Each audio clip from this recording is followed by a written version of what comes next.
Even PayPal's co-founder Peter Thiel told the Free Press in December, if the online form of your money is frozen, that's like destroying people economically, limiting their ability to exercise their political voice. Such financial censorship reminded me of when the Canadian Prime Minister Justin Trudeau froze the Freedom Convoy protesters' bank accounts last February. That was shocking, but at least it was clearly a political act.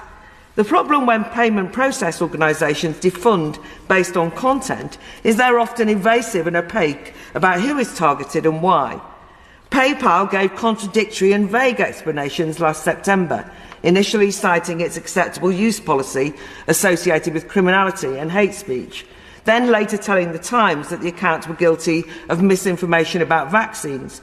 Few were convinced. The MP Miriam Cates told the other place, quote, "It's hard to avoid interpreting PayPal's action as anything other than an orchestrated, politically motivated move to restrict certain views in the UK." Or in the FSU's case, even defending those expressing such legal but dissenting views. After high-profile press coverage and members from both houses, across parties and none, causing a fuss, PayPal eventually backed down, reinstated the accounts and denied that there was any political interference. But I don't think there's any room for complacency.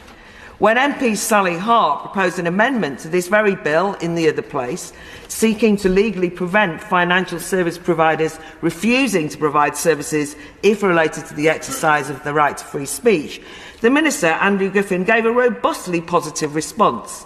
He stated that the government respected, quote, "the balance of rights between users and service providers' obligations, whether the free speech union, the trade union movement, or law-abiding environmental movements, or anyone else expressing lawful views." However, the Minister seemed rather reluctant to agree with the need for primary legislative change and stated that the PayPal incident didn't represent a wider pattern. I beg to disagree.